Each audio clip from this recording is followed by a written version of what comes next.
महासागरीय जल। क्या आप जल के बिना जीवन की कल्पना कर सकते हैं? क्या कहा जाता है कि जल ही जीवन है? जल पृथ्वी पर रहने वाले सभी प्रकार के जीवों के लिए आवश्यक घटक है। पृथ्वी के जीव सौभाग्यशाली हैं कि यह एक जलीय ग्रह है, अन्यथा हम लोगों का अस्तित्व ही नहीं होता। जल हमारे सौर मंडल का दुर्लभ पदार्थ है। सूर्य अथवा सौर मंडल में एकत्र कहीं भी जल नहीं है। सौभाग्य से पृथ्वी के धरातल पर जल की प्रचुर आपूर्ति है। हमारे ग्रह को नीला ग्रह भी कहा जाता है। जलीय चक्र। जल एक चक्रीय संसाधन है जिसका उपयोग एवं पुनः प्रयोग किया जा सकता है। जल एक चक्र के रूप में महासागर से धरातल पर और धरातल से महासागर तक पहुंचता है। जलीय चक्र पृथ्वी पर, इसके नीचे व पृथ्वी के ऊपर वायुमंडल में जल के संचलन की व्याख्या करता है। जलीय चक्र करोड़ों वर्षों से कार्यरत है और पृथ्वी पर सभी प्रकार का जीवन इसी पर निर्भर करता है। वायु के बाद जल पृथ्वी पर जीवन के अस्तित्व के लिए सबसे आवश्यक तत्व है। पृथ्वी पर जल का वितरण असमान है। बहुत से क्षेत्रों में जल की प्रचुरता है, जबकि बहुत से क्षेत्रों में ये सीमित मात्रा में उपलब्ध है। जलीय चक्र पृथ्वी के जल मंडल में विभिन्न रूपों अर्थात गैस, तरल व ठोस में जल का परिसंचरण है। इसका संबंध महासागरों, वायुमंडल, भूपृष्ठ, आधा स्थल और जीवों के बीच जल के सतत आदान प्रदान से भी है। पृथ्वी पर पाए जाने वाले जल का लगभग 71% भाग महासागरों में पाया जाता है। शेष जल ताजे जल के रूप में हिमालयों, हिमटोपी, भूमिगत जल, झीलों, मृदा में आर्द्रता, वायुमंडल, सरिताओं और जीवों में संग्रहित है। धरातल पर गिरने वाले जल का 59% भाग महासागरों एवं अन्य स्थानों से वाष्पीकरण के द्वारा वायुमंडल में चला जाता है। शेष भाग धरातल पर बहता है, कुछ भूमि में रिस जाता है और कुछ भाग हिमनदी का रूप ले लेता है। उल्लेखनीय है कि पृथ्वी पर नवीकरणीय योग्य जल निश्चित मात्रा में है, जबकि मांग तेजी से बढ़ती जा रही है। इसके कारण विश्व के विभिन्न भागों में स्थानिक एवं कालिक दोनों रूपों में जल का संकट पैदा हो जाता है। नदी जल के प्रदूषण ने इस संकट को और अधिक बढ़ा दिया है। आप जल की गुणवत्ता को कैसे सुधार सकते हैं तथा जल की उपलब्ध मात्रा में वृद्धि कर सकते हैं? महासागरीय अधस्थल का उच्चावच महासागर पृथ्वी की बाहरी परत में वृहद गर्तों में स्थित है। इस खंड में हम पृथ्वी के महासागरीय बेसिनों की प्रकृति एवं उनकी भू आकृति का अध्ययन करेंगे। महाद्वीपों के विपरीत महासागर पर एक दूसरे से में इतना स्वाभाविक ढंग से विलय हो जाते हैं कि उनका सीमांकन करना कठिन हो जाता है। भूगोलविदों ने पृथ्वी के महासागरीय भाग को 5 महासागरों में विभाजित किया है। उनके नाम हैं प्रशांत, अटलांटिक, हिंद, दक्षिणी महासागर एवं आर्कटिक। अनेक समुद्र, खाड़ियाँ, गल्फ तथा अन्य निवेशिकाएँ इन 5 बड़े महासागरों के भाग हैं। महासागरीय अधस्थल का प्रमुख भाग समुद्र तल के नीचे 3 से 6 किलोमीटर के बीच पाया जाता है। महासागरों के जल के नीचे की भूमि अर्थात महासागरीय अधस्थल भूमि पर पाए जाने वाले लक्षणों की अपेक्षा जटिल तथा विभिन्न प्रकार के लक्षणों को प्रदर्शित करती है। महासागरों की तली में विश्व की सबसे बड़ी पर्वत श्रृंखलाएं, सबसे गहरे गर्त एवं सबसे बड़े मैदान होने के कारण ये ऊबड़ खाबड़ होते हैं। महाद्वीपों पर पाए जाने वाले लक्षणों की तरह ये लक्षण भी विवर्तनिक, ज्वालामुखी एवं निक्षेपण की क्रियाओं से बनते हैं। महासागरीय अधस्थल का विभाजन। महासागरीय अधस्थल को 4 प्रमुख भागों में बांटा जा सकता है: महाद्वीपीय शेल्फ, महाद्वीपीय ढाल, गहरे समुद्री मैदान तथा महासागरीय गभीर। इस विभाजन के अतिरिक्त महासागरीय तली पर कुछ बड़े तथा छोटे उच्चावच संबंधी लक्षण पाए जाते हैं, जैसे कटके, पहाड़ियाँ, समुद्री टीला, निमग्न द्वीप, खाइयाँ व खड्ड आदि। महाद्वीपीय शेल्फ प्रत्येक महाद्वीप का एक विस्तृत सीमांत होता है जो अपेक्षाकृत उथले समुद्रों तथा खाड़ियों से घिरा होता है। ये महासागर का सबसे उथला भाग होता है, जिसकी औसत प्रवणता 1 डिग्री या उससे भी कम होती है। ये शेल्फ अत्यंत तीव्र ढाल पर समाप्त होता है, जिसे शेल्फ अवकाश कहा जाता है। महाद्वीपीय शेल्फों की चौड़ाई एक महासागर से दूसरे महासागर में भिन्न होती है। महाद्वीपीय शेल्फों की औसत चौड़ाई 80 किलोमीटर होती है। कुछ सीमांतों के साथ शेल्फ नहीं होते अथवा अत्यंत संकीर्ण होते हैं, जैसा कि चिली के तट तथा सुमात्रा के पश्चिमी तट इत्यादि पर। इसके विपरीत आर्कटिक महासागर में साइबेरियन शेल्फ विश्व में सबसे बड़ा है, जिसकी चौड़ाई 1500 किलोमीटर है। शेल्फ की गहराई भी भिन्न भिन्न होती है। कुछ क्षेत्रों में ये 30 मीटर और कुछ क्षेत्रों में 600 मीटर गहरी होती है। महाद्वीपीय शेल्फों पर अवसादों की मोटाई भी अलग अलग होती है। ये अवसाद भूमि से नदियों, हिमनदियों तथा पवन द्वारा लाए जाते हैं और तरंगों तथा धाराओं द्वारा वितरित किए जाते हैं। महाद्वीपीय शेल्फों पर लंबे समय तक प्राप्त स्थूल तलछटी अवसाद जीवाश्मी ईंधनों के स्रोत बनते हैं। महाद्वीपीय ढाल महासागरीय बेसिनों और महाद्वीपीय शेल्फ को जोड़ती है। इसकी शुरुआत वहाँ होती है जहाँ महाद्वीपीय शेल्फ की तली तीव्र ढाल में परिवर्तित हो जाती है। ढाल वाले प्रदेश की प्रवणता 2 से 5 डिग्री के बीच होती है। ढाल वाले प्रदेश की गहराई 200 मीटर एवं 3000 मीटर के बीच होती है। ढाल का किनारा महाद्वीपों के समाप्ति को इंगित करता है। इसी प्रदेश में कैनियन, गंभीर गड्ढ एवं खाइयाँ दिखाई देती हैं। गंभीर सागरीय मैदान महासागरीय बेसिनों के मंद ढाल वाले क्षेत्र होते हैं। ये विश्व के सबसे चिकने तथा सबसे सपाट भाग है। इनकी गहराई 3000 से 6000 मीटर के बीच होती है। ये मैदान महीन कणों वाले अवसादों जैसे मृत्तिका एवं गाद से ढके होते हैं। महासागरीय गर्त ये महासागरों के सबसे गहरे भाग होते हैं। ये गर्त अपेक्षाकृत खड़े किनारों वाले संकीर्ण बेसिन होते हैं। अपने चारों ओर की महासागरीय तली की अपेक्षा ये 3 से 5 किलोमीटर तक गहरे होते हैं। ये महाद्वीपीय ढाल के आधार तथा द्वीपीय चापों के पास स्थित होते हैं एवं सक्रिय ज्वालामुखी तथा प्रबल भूकंप वाले क्षेत्रों से संबंधित होते हैं। यही कारण है कि ये प्लेटों के संचलन के अध्ययन के लिए काफ़ी महत्वपूर्ण है। अभी तक लगभग 57 गर्तों को खोजा गया है, जिनमें से 32 प्रशांत महासागर में, 19 अटलांटिक महासागर में एवं 6 हिंद महासागर में हैं। उच्चावच की लघु आकृतियाँ ऊपर बताए गए महासागरीय अधिस्थल के प्रमुख उच्चावचों के अतिरिक्त कुछ लघु किंतु महत्वपूर्ण आकृतियाँ महासागरों के विभिन्न भागों में प्रमुखता से पाई जाती हैं। मध्य महासागरीय कटक पर्वतों की 2 श्रृंखलाओं से बना है, जो एक विशाल अवनमन द्वारा अलग किए गए हैं। इन पर्वत श्रृंखलाओं के शिखर की ऊंचाई 2500 मीटर तक हो सकती है तथा इनमें से कुछ समुद्र की सतह तक भी पहुंच सकती है। इसका उदाहरण आइसलैंड है, जो मध्य अटलांटिक कटक का एक भाग है। समुद्री टीला ये नुकीले शिखरों वाला एक पर्वत है जो समुद्री तली से ऊपर की ओर उठता है, किंतु महासागरों के सतह तक नहीं पहुँच पाता। समुद्री टीले ज्वालामुखी के द्वारा उत्पन्न होते हैं। ये 3000 से 4500 मीटर ऊंचे हो सकते हैं। एम्पेरर समुद्री टीला, जो प्रशांत महासागर में हवाई द्वीप समूहों का विस्तार है, इसका एक अच्छा उदाहरण है। सबसे सपाट जलमग्न कैनियन ये गहरी घाटियाँ होती हैं, जिनमें से कुछ की तुलना कोलोराडो नदी की ग्रैंड कैनियन से की जा सकती है। कई बार ये बड़ी नदियों के मुहाने से आगे की ओर विस्तृत होकर महाद्वीपीय शेल्फ ढालों को आर पार काटती नजर आती हैं।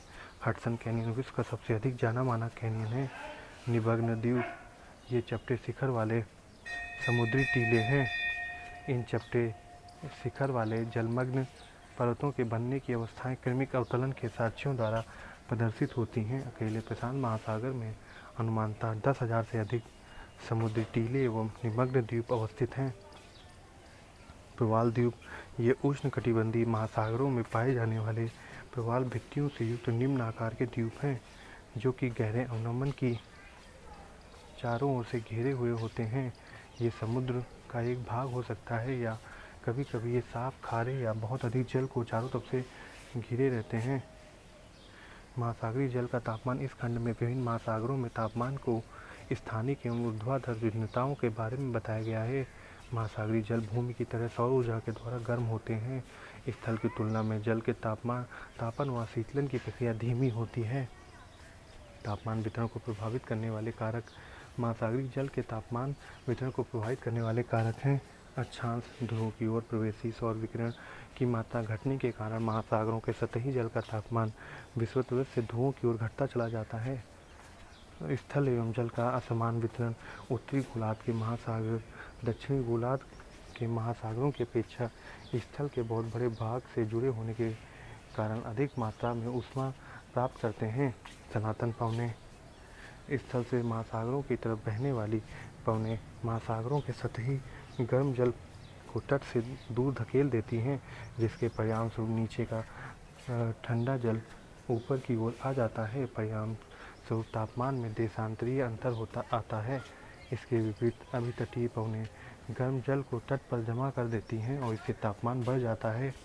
महासागरीय धाराएं गर्म महासागरीय धाराएं ठंडे क्षेत्रों में तापमान को बढ़ा देती हैं, जबकि ठंडी धाराएं गर्म महासागरीय क्षेत्रों में तापमान को घटा देती हैं।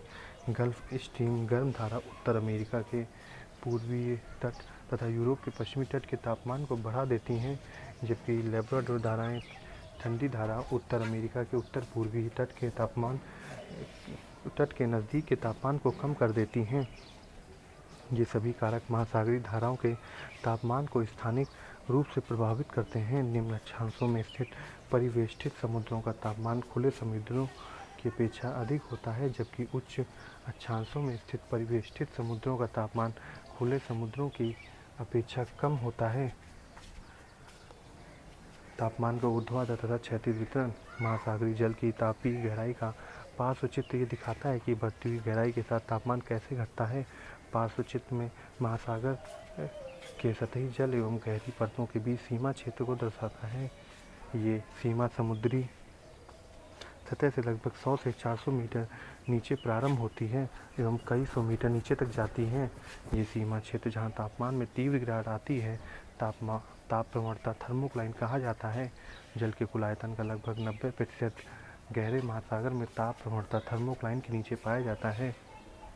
इस क्षेत्र में तापमान 0 डिग्री सेल्सियस पहुँच जाता है। मध्य एवं निम्न अक्षांशों में महासागरों के तापमान की संरचना को सतह से तली की ओर 3 परतों वाली प्रणाली के रूप में समझाया जा सकता है। पहली परत गर्म महासागरीय जल की सबसे ऊपरी परत होती है, जो लगभग 500 मीटर मोटी होती है और इसका तापमान 20 डिग्री से 25 डिग्री सेंटीग्रेड के बीच होता है। उष्णकटिबंधीय क्षेत्रों में ये परत पूरे वर्ष उपस्थित होती है, जबकि मध्य अक्षांशों में ये केवल ग्रीष्म ऋतु में विकसित होती है। दूसरी परत, जिसे ताप प्रवणता थर्मोक्लाइन कहा जाता है, पहली परत के नीचे स्थित होता है। इसमें गहराई के बढ़ने के साथ तापमान में तीव्र गिरावट आती है। यहाँ थर्मोक्लाइन की मोटाई 500 से 1000 मीटर तक होती है। तीसरी परत बहुत अधिक ठंडी होती है तथा गंभीर महासागरीय तली तक विस्तृत होती है। आर्कटिक एवं अंटार्कटिक वृत्तों में सतही जल का तापमान 0 डिग्री सेंटीग्रेड के निकट होता है, इसलिए गहराई के साथ तापमान में बहुत कम परिवर्तन आता है।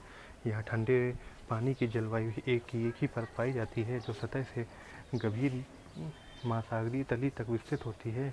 महासागरों की सतह के जल का औसत तापमान लगभग 27 डिग्री सेंटीग्रेड होता है और ये विषुवत वृत्त से ध्रुवों की ओर क्रमिक ढंग से कम होता जाता है। बढ़ते हुए अक्षांशों के साथ तापमान के घटने की दर सामान्यतः प्रति अक्षांश 0.5 डिग्री सेंटीग्रेड होती है।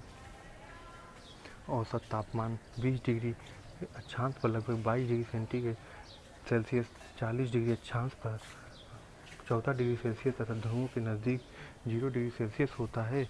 उत्तरी गोलार्ध के महासागरों का तापमान दक्षिण गोलार्ध की अपेक्षा अधिक होता है। उच्चतम तापमान विषुवत वृत्त पर नहीं बल्कि इससे कुछ उत्तर की तरफ दर्ज किया जाता है। उत्तरी एवं दक्षिणी गोलार्ध का औसत वार्षिक तापमान लगभग 19 डिग्री सेल्सियस तथा 16 डिग्री सेल्सियस के आसपास होता है। ये भिन्नता उत्तरी एवं दक्षिणी गोलार्धों में स्थल एवं जल के असमान वितरण के कारण होता है।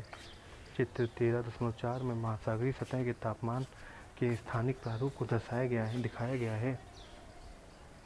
ये तथ्य भली भांति जाना जाता है कि महासागरों का उच्चतम तापमान सदैव उनकी ऊपरी सतहों पर होता है, क्योंकि वे सूर्य की ऊष्मा को प्रत्यक्ष रूप से प्राप्त करते हैं और ये ऊष्मा महासागरों के निचले भागों में संवहन की प्रक्रिया से पारित होती है। परिणाम स्वरूप गहराई के साथ साथ तापमान में कमी आने लगती है, लेकिन तापमान के घटने की ये दर सभी जगह समान नहीं होती। 200 मीटर के गहराई तक तापमान बहुत तीव्र गति से गिरता है तथा इसके बाद तापमान के घटने की दर कम हो जाती है। महासागरीय जल की प्रवणता, चाहे वर्षा का जल हो या खनिज या महासागरों का, प्रकृति में उपस्थित सभी जलों में खनिज लवण घुले होते हैं। लवणता वह शब्द है जिसका प्रयोग समुद्री जल में घुले हुए नमक की मात्रा को निर्धारित करने में किया जाता है। इसका परिकलन 1000 ग्राम अर्थात 1 किलोग्राम समुद्री जल में घुले हुए नमक ग्राम में की मात्रा के द्वारा किया जाता है। इसे प्रायः प्रति 1000 भाग या पीपीटी के रूप में व्यक्त करते हैं। लगभग समुद्री जल के महत्वपूर्ण गुण हैं। 24.7 पीपीटी की लवणता को खारे जल को सीमांकित करने का उच्च सीमा माना गया है। महासागरीय लवणता को प्रभावित करने वाले कारक महासागरों की सतह के जल की लवणता मुख्यतः वाष्पीकरण एवं वर्षा पर निर्भर करती है। तटीय क्षेत्रों में सतह के जल की लवणता नदियों के द्वारा लाए गए ताजे जल के द्वारा तथा ध्रुवीय क्षेत्रों में बर्फ के जमने और पिघलने की क्रिया में सबसे अधिक प्रभावित होती है। पवन भी जल को एक क्षेत्र से दूसरे क्षेत्र में स्थानांतरित करके लवणता को प्रभावित करती है। महासागरीय धाराएं भी लवणता में भिन्नता उत्पन्न करने में सहयोग करती हैं। जल की लवणता तापमान एवं घनत्व परस्पर संबंधित होते हैं, इसलिए तापमान अथवा घनत्व में किसी भी प्रकार का परिवर्तन किसी क्षेत्र की लवणता को प्रभावित करता है। मृत सागर में 238 पीपीटी, टर्की की वान झील 330 पीपीटी, ग्रेट सॉल्ट झील 220 पीपीटी। लवणता का क्षैतिज वितरण सामान्य खुले महासागर की लवणता 33 पीपीटी से 37 पीपीटी के बीच होती है। चारों तरफ स्थल से घिरे लाल सागर में ये 41 पीपीटी तक होती है, जबकि आर्कटिक एवं ज्वार नदमुख में मौसम के अनुसार 0 से 35 पीपीटी के बीच पाई जाती है। गर्म तथा शुष्क क्षेत्रों में जहाँ वाष्पीकरण उच्च होता है, कभी कभी वहाँ की लवणता 70 पीपीटी तक पहुँच जाती है। प्रशांत महासागर की लवणता में भिन्नता मुख्यतः इसके आकार एवं बहुत अधिक क्षेत्रीय विस्तार के कारण है। उत्तरी गोलार्ध के पश्चिमी भागों में लवणता 35 पीपीटी से कम होकर 31 तक हो जाती है, क्योंकि आर्कटिक क्षेत्र का पिघला हुआ जल वहाँ पहुँचता है। इसी प्रकार 15 डिग्री से 20 डिग्री दक्षिण के बीच या 33 पीपीटी तक घट जाती है। आर्कटिक महासागर की औसत लवणता 36 पीपीटी के लगभग है। उच्चतम लवणता 15 डिग्री से 20 डिग्री अक्षांश के बीच दर्ज की गई है। अधिकतम लवणता 20 डिग्री नॉर्थ एवं 30 डिग्री नॉर्थ तथा 20 डिग्री वेस्ट से 60 डिग्री वेस्ट के बीच पाई जाती है। यह उत्तर की ओर क्रमिक रूप से घटती जाती है। उच्च अक्षांश में स्थित होने के बावजूद उत्तरी सागर में उत्तरी अटलांटिक प्रवाह के द्वारा लाए गए अधिक लवणीय जल के कारण अधिक लवणता पाई जाती है। बाल्टिक समुद्र की लवणता कम होती है, क्योंकि इसमें बहुत अधिक मात्रा में नदियों का पानी प्रवेश करता है, और भूमध्य सागर की लवणता उच्च वाष्पीकरण के कारण अधिक होती है। काले सागर की लवणता नदियों के द्वारा अधिक मात्रा में लाए जाने वाले ताजे जल के कारण कम होती है। हिंद महासागर की औसत लवणता 35 पीपीटी है। बंगाल की खाड़ी में गंगा नदी के जल के मिलने से लवणता की प्रवृत्ति कम पाई जाती है। इसके विपरीत अरब सागर की लवणता उच्च वाष्पीकरण एवं ताजे जल की कम प्राप्ति के कारण अधिक है। चित्र 13.5 विश्व के महासागरों की लवणता को दर्शाता है। तरल का ऊर्ध्वाधर वितरण गहराई के साथ लवणता में परिवर्तन आता है, लेकिन इसमें परिवर्तन समुद्र की स्थिति पर निर्भर करता है। सतह की लवणता जल के बर्फ या वाष्प के रूप में परिवर्तित हो जाने के कारण बढ़ जाती है या ताजे जल के मिल जाने से घटती है, जैसा कि नदियों के द्वारा होता है। गहराई में लवणता लगभग नियत होती है, क्योंकि वहाँ किसी प्रकार से पानी का ह्रास या नमक की मात्रा में वृद्धि नहीं होती। महासागरों के सतही क्षेत्रों एवं गहरे क्षेत्रों के बीच लवणता में अंतर स्पष्ट होता है। कम लवणता वाला जल उच्च लवणता व घनत्व वाले जल के ऊपर स्थित होता है। लवणता साधारणतः गहराई के साथ बढ़ती है तथा एक स्पष्ट क्षेत्र, जिसे हेलोक्लाइन कहा जाता है, में ये तीव्रता से बढ़ती है।